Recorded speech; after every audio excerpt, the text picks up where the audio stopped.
axırı verilmir. Niyə yaratmırdı ki, bir gəlib bir ortaq məsələdə bəxrəcə çıxılacaqdır?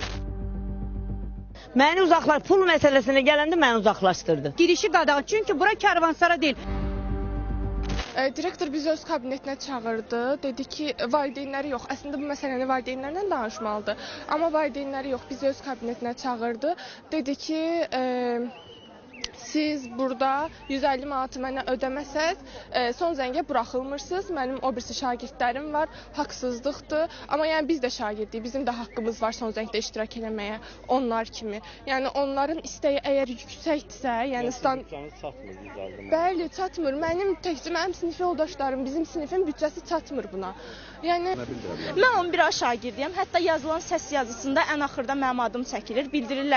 Bildirir ki, direktorumuz gəl sən danış, nədir problem, niyə razı deyilsiniz? Mən bildirirəm ki, valideynim razı deyil. Hətta yayılan səs yazısı bilmirəm kim yazıb, kim yayıbsa tam yayılmayıbdı. O səs yazısının ardı da var idi. Biz 5 dəqiqəlik səs yazısı yayılıb, amma biz yarım saat, 1 saat onun kabinetində olmuşuq. Bizə dedilər ki, 150 manat verməyən uşaqlar 15 manata rəqs danışdı. 15 manat gəldi çıxdı bizim başımıza 150 manata. 150 manatı verməyən uşaq 15 manat rəqs pulunu verib, buradan gəlib rəqs eləyib çıxıb gedəcəkdi. Çünki dedi ki, mənim digər uşaqlarım DJ istəyirlər, bilmirəm nələr istəyirlər. 150 manata nə daxildir?